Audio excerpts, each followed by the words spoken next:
फरवरी 2019 की बात है, एक नोटिफिकेशन आता है रेलवे की ओर से। ये नोटिफिकेशन जारी किया जाता है रेलवे की ओर से, जो कार्यदायी संस्था है जो नोटिफिकेशन निकालती है रेलवे में भर्ती करने वालों को, उसको आरआरबी यानी रेलवे रिक्रूटमेंट बोर्ड कहते हैं। अलग अलग जोन में रेलवे के, देश के अलग अलग हिस्सों में इसके कई सारे जो है कार्यालय हैं। हम इस वक्त RRB Patna, railway recruitment board Patna में मौजूद हैं। यहाँ पे हमारे साथ रेलवे बोर्ड के जो चेयरमैन हैं राजेश जी हैं, और हम इनसे मिलने आए हैं, इनसे बात करने आए हैं। जो आरआरबी को लेके सवाल उठाए जा रहे हैं पूरे देश भर में, खास तौर पे पटना से जिस एक आंदोलन की शुरुआत हुई, छात्रों ने सड़क पे उतर के प्रदर्शन करना शुरू किया, फिर उसके बाद ट्रेन में आग लगा दी गई, इस तरह के इंसिडेंट हुए। तो उसका जो मूल था, उसकी जो वजह थी, उसका ये था कि एनटीपीसी का जो एग्ज़ाम था, जिसको नॉन टेक्निकल पॉपुलर कैटेगरीज कहते हैं, उसमें कई सारी भर्तियां होती हैं, स्टेशन मास्टर और गुड्स गार्ड वगैरह। एनटीपीसी में सर मतलब एनटीपीसी में किस तरह की भर्ती होती है? देखिए, एनटीपीसी हम लोग बोलते हैं नॉन टेक्निकल पॉपुलर कैटेगरीज को। इसमें नॉन टेक्निकल रेलवे स्टाफ जो हैं, जैसे ड्राइवर्स और टेक्नीशियन वगैरह को छोड़ दीजिए, तो उनके अलावा बाकी इसके अंतर्गत आते हैं। अभी जो हम लोग एडवर्टाइज किए थे, इसमें करीब 13 कैटेगरीज थी जी।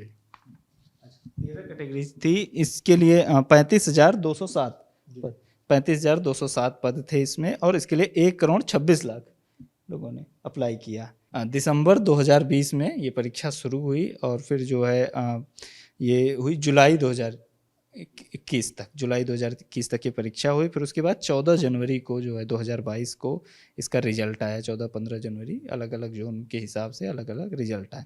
रिजल्ट आते ही छात्रों की ओर से लगातार मतलब इस पे कई आपत्तियां जताई गई। उनका कहा गया कि उनके साथ रेलवे रिक्रूटमेंट बोर्ड ने अन्याय किया है, गलत किया है। कई सारी आपत्तियां उसमें नॉर्मलाइजेशन को लेके और कट ऑफ को लेके, और एक सवाल ये भी था कि जितने नंबर हमसे कहे गए थे उतने नंबर को जो है सेलेक्ट नहीं किया गया।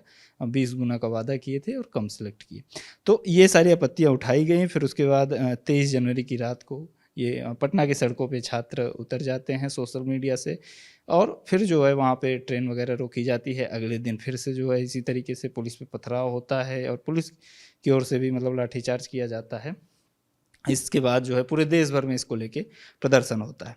तो छात्रों की जो आपत्तियां हैं उन पे बातचीत करने के लिए, और रेलवे रिक्रूटमेंट बोर्ड कि क्या उसके पीछे तर्क हैं, जो चीज़ें लाई गई रिजल्ट में, जिन चीज़ों पे आपत्तियां हैं उसके पीछे क्या वजह हैं, हम राजेश जी से बात करने की कोशिश करें। सबसे पहले सर जो हमारे पास सवाल आता है वो यही है कि इतना लेट क्यों हुआ, क्या वजह रही कि इतनी 2019 में जो वैकेंसी आती है, 2020 में जाके उसका एग्ज़ाम होता है, 2022 में उसका रिजल्ट आता है? देखिए, एग्ज़ाम की प्रक्रिया संक्षेप में ये है कि शुरू में हम एप्लीकेशन कलेक्ट करते हैं। जितने एप्लीकेशन आ गए, उन एप्लीकेशन अभी ऑनलाइन ही हम लोग लेते हैं। तो ऑनलाइन एप्लीकेशन के लिए हम लोग कैंडिडेट्स को 1 महीने का करीब विंडो देते हैं, जिसमें वो अपना एप्लीकेशन फॉर्म जमा कर सकें। जमा करने के बाद हम उनको 12 दिन का एक एडिशनल विंडो देते हैं, जिसमें वो अगर गलती से कोई फिगर या कहीं करेक्शन चाहते हैं तो वो उस एक लिंक देते हैं हम लोग, उस लिंक के माध्यम से वो कर सकते हैं। उस लिंक के लिए कोई यूज़ करने के लिए एक नॉमिनल 100 रुपीज़ का फ़ी दिया हुआ है। उसके बाद हमारे एग्ज़ाम एप्लीकेशन के बाद हम उसको एग्ज़ाम वाले प्रोसेस पे जाते हैं। एग्जामिनेशन के लिए एक ईसीए नियुक्त किया जाता है, एग्ज़ाम कंडक्टिंग एजेंसी। उसके लिए एक टेंडर की प्रक्रिया होती है। उसके बाद टेंडर जब फाइनलाइज हो जाता है तो वो ईसीए एग्ज़ाम कंडक्ट कराना शुरू करता है। इस केस में चूँकि करीब 1,25,00,000 करीब अभ्यर्थी थे, एप्लीकेंट्स थे, और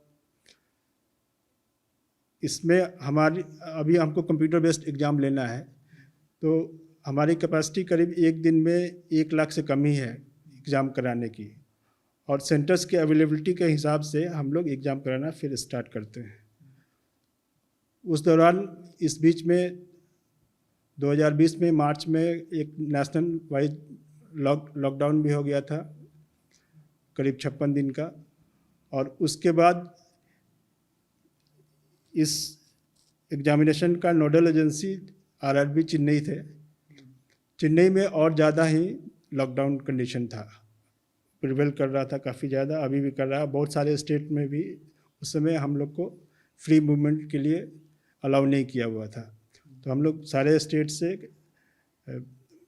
बात करके एक स्पेशल हम लोग अपने लिए एक फ्री पास लिए और सारे कैंडिडेट्स का उस महामारी के दौरान भी एग्ज़ाम कराया गया और ये एग्ज़ाम 7 चरण में कराया गया और ये जुलाई 2021 में जाके इसकी प्रक्रिया ख़त्म हुई। उसके बाद आंसर शीट्स इवेल्यूएट हुआ। इवेल्यूएशन के बाद हम लोग एक लिंक दिए जिसमें सारे कैंडिडेट्स अपना रिस्पांस देख सकते थे और कितना मार्क्स उनका आया वो देख सकते थे। उसके बाद उनको एक विंडो दिया जाता है कि अगर आप संतुष्ट नहीं हैं, आपका कोई डाउट है, आपका कोई ऑब्जेक्शन है, तो आप उसको दर्ज करा सकते हैं। उसके बाद हम लोगों को करीब लाखों ऑब्जेक्शन आए। वो नेचुरल भी है कि किसी कैंडिडेट को किसी क्वेश्चन पे मार्क्स नहीं मिला तो वो चाहेगा कि किसी तरह से हम जस्टिफाई करें इसको, चाहे जो भी हो, उसमें सही डाउट्स भी आते हैं। तो उसके माध्यम से करीब हम लोग को 1 लाख के ऊपर डाउट्स आए। तो हमको सारे डाउट्स को एड्रेस करना होता है।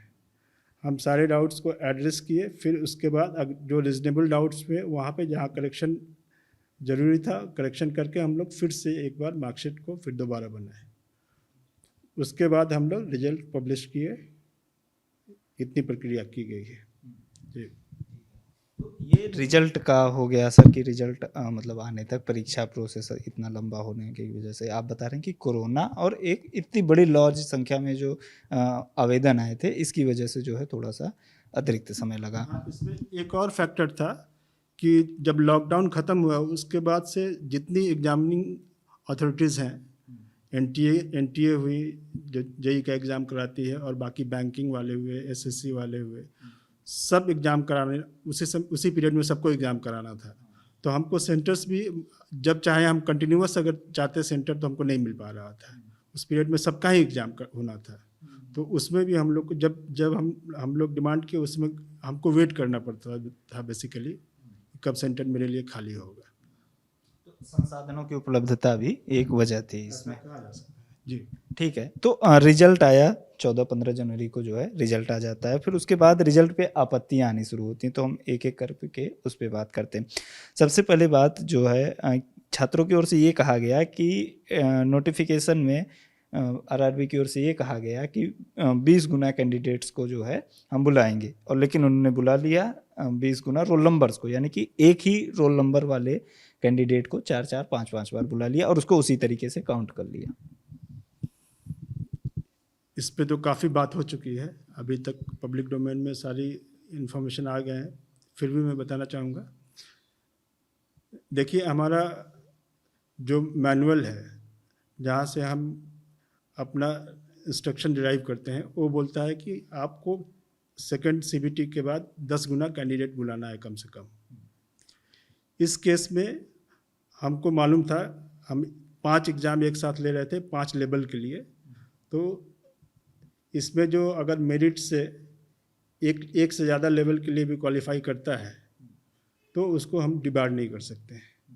वो हमारे नोटिफिकेशन में लिखा भी हुआ था कि हम 20 गुना हर लेवल पे लेंगे, लेकिन इसमें रिपीटिशन भी हो सकता है। दूसरा जो सबसे सवाल उठ के आता है वो आता है नॉर्मलाइजेशन के। एक टर्म यूज किया जा सकता है कि नॉर्मलाइजेशन किस तरीके से करते हैं आरआरबी वाले, वो किसी को समझ में नहीं आता। तो हम सर से समझना चाहेंगे कि क्या मतलब किस तरीके से नॉर्मलाइजेशन की पूरा प्रोसेस होता है और किस तरीके से मतलब तय करता है मतलब आरआरबी कि किस कैंडिडेट को कितने मतलब मार्क्स एक्स्ट्रा दिए जाने हैं, जो उसका रॉ स्कोर। नॉर्मलाइजेशन का जो पूरा प्रोसेस होता है उसको आप इस तरीके से समझ सकते हैं कि अलग अलग शिफ्ट्स में एग्ज़ाम होते हैं, अलग अलग दिन होते हैं।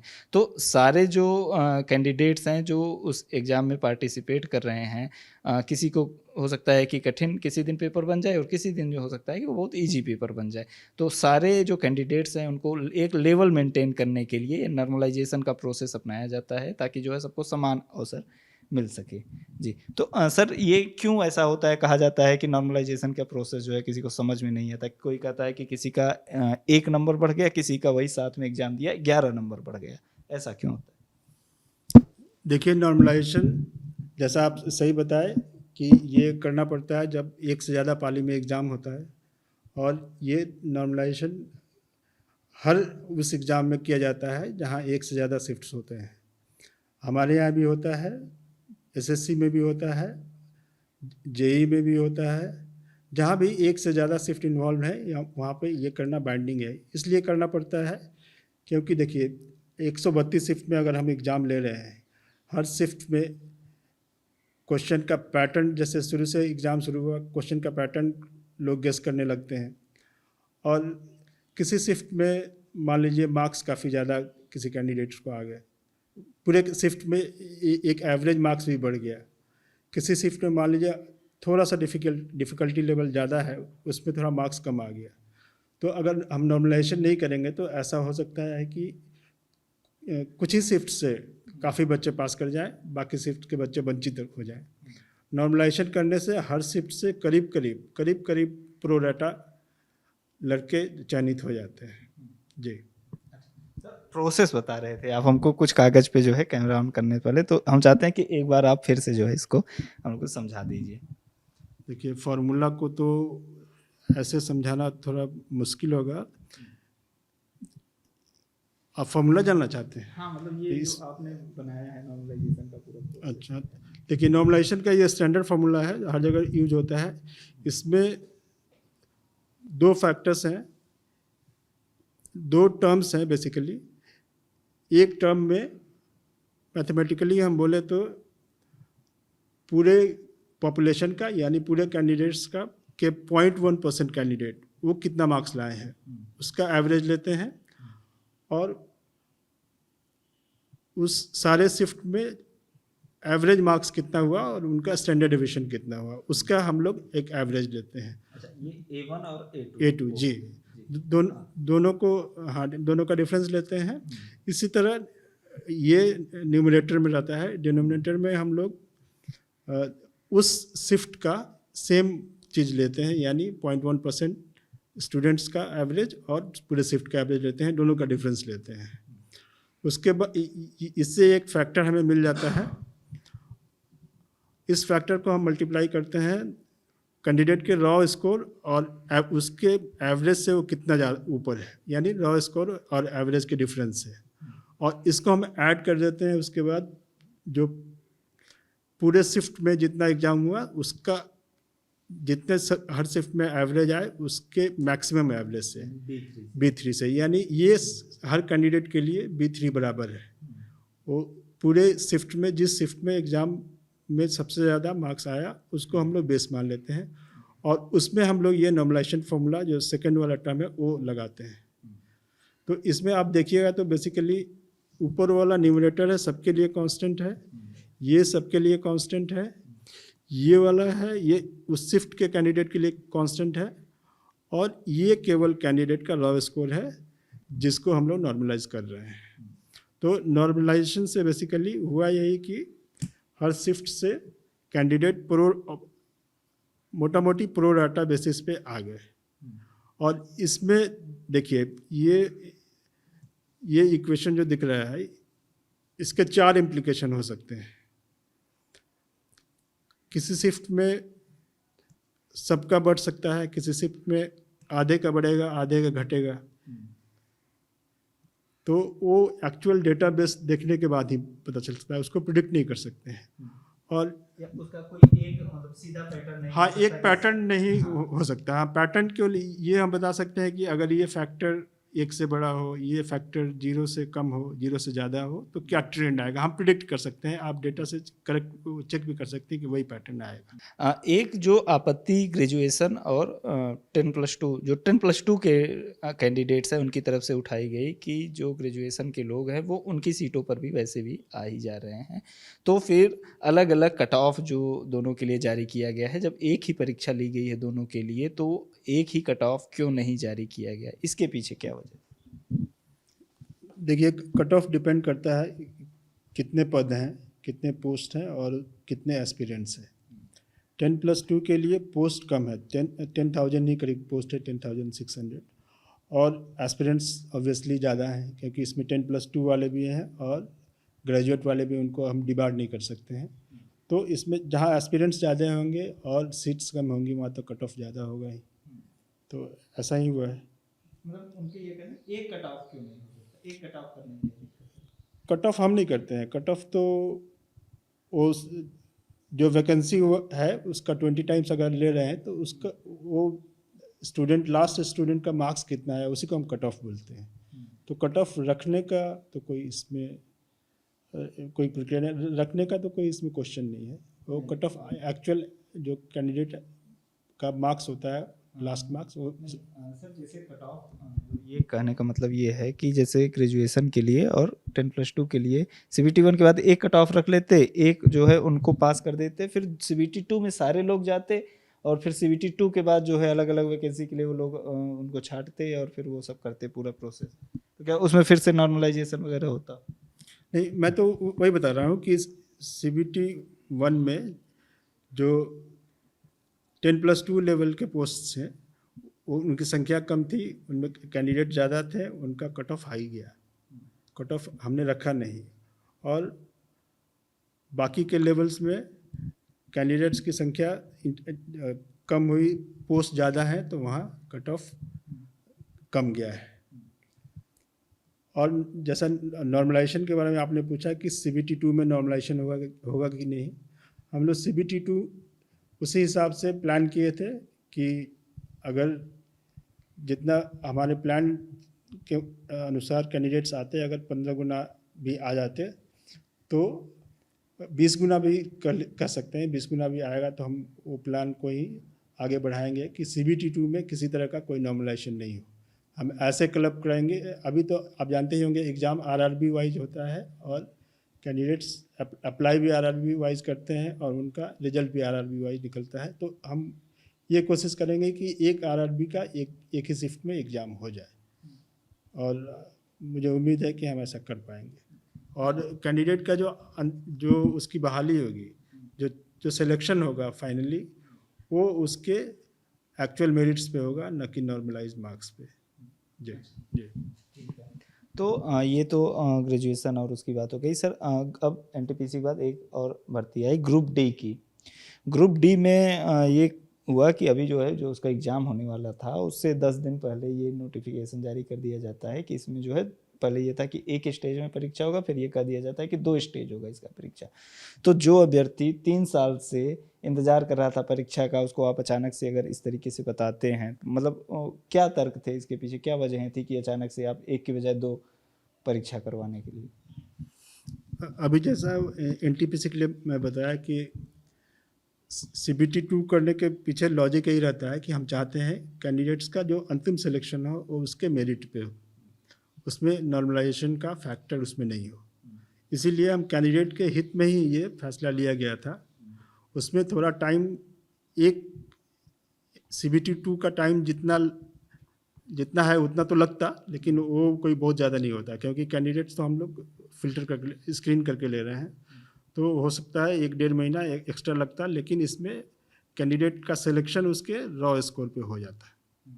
जी। तो आपके कहने का मतलब है कि अगर एक की बजाय 2 स्टेज में परीक्षा होती तो अभ्यर्थियों को ही फायदा होता? जी बिल्कुल। हम लोग तो 2 एग्ज़ाम डिज़ाइन क्यों करेंगे? मान लीजिए हम एग्जामिनिंग अथॉरिटी हैं, एक एग्ज़ाम से मेरा काम चल जाए, ऐसा तो नहीं है।